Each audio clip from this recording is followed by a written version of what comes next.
ప్రభుత్వం మన ఒత్తిడికి తలవొగ్గి కుల సర్వే చేసిన తర్వాత కేవలం ఒక స్టేట్మెంట్ పెట్టిండ్రు అసెంబ్లీలో. ఆనాడు అందరం డిమాండ్ చేసినాం, స్టేట్మెంట్ నై చెల్తా బిల్లు తీసుకురండి అని చెప్పినాం. అంటే ఇప్పుడు ఏమంటున్నారు, మేము బిల్లు తెస్తామని చెప్తున్నారు. ఎప్పుడు? మార్చి ఫస్ట్ వీక్లో. మొన్న బట్టి విక్రమార్క గారు ప్రెస్ మీట్ పెట్టి ఏమంటారంటే విద్య ఉద్యోగ రాజకీయ రంగాలన్నిటికీ కలిపి 42%తో బిల్లు తెస్తామంటున్నారు. ఇది దారుణమైన అన్యాయం. ఎందుకు అన్యాయం అంటే వాళ్ళు ఇచ్చినటువంటి తప్పుడు లెక్కల ప్రకారమే బీసీలు 46% ఉన్నారు. రేపు మళ్ళీ రీసర్వే చేస్తారు 3.1%. అంటే అందులో 1.5-2% బీసీలు ఉంటారు. అంటే ఏమవుతుంది? 46 + 2% 48% బీసీలు అని వాళ్ళ లెక్కల ప్రకారం వస్తుంది. అంటే ఉన్నదేమో 48%.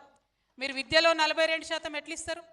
48% బీసీలు ఉంటే ఎడ్యుకేషన్లో 42 ఏ ప్రాతిపదికన ఇస్తారు మీరు?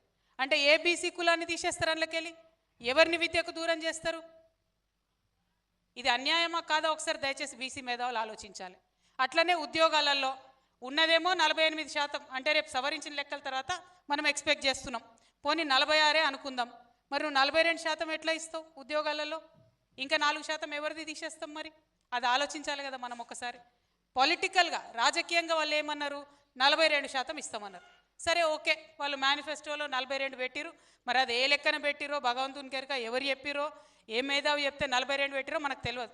ఫిర్బి టీకే పొలిటికల్గా 42% అని మీరు మేనిఫెస్టోలో పెట్టిరు. 42 పొలిటికల్గా ఇస్తే ఓకే. అట్లా ఓకే అనుకున్నా మీరు అన్నీ ఒకటే బిల్లులో పెడితే ఎవరన్నా ఈ మూడిట్లో ఏదో ఒక్క అంశం మీద కోర్టుకు పోయినా బిల్లుకు బిల్లు చెల్లకుండా పోతుంది.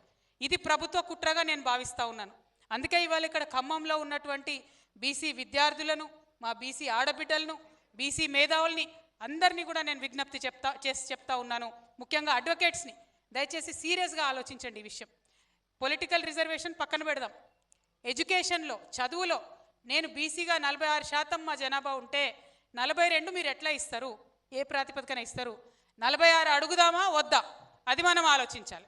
46% బీసీలకు విద్యలో సపరేట్గా బిల్లు పెట్టాలని చెప్పి నేను ఈ రౌండ్ టేబుల్ సమావేశం ద్వారా డిమాండ్ చేస్తూ ఉన్నాను.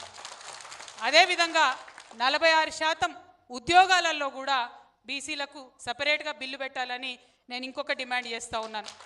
రాజకీయంగా 42% అని మీరు అంటున్నారు, కానీ నేనైతే 46% ఇవ్వాలని అంటున్నా. 46% రాజకీయాలలో బిల్లు పెట్టాలని చెప్పి 3 సెపరేట్ బిల్లులు పెట్టాలని చెప్పి నేను డిమాండ్ చేస్తూ ఉన్నా.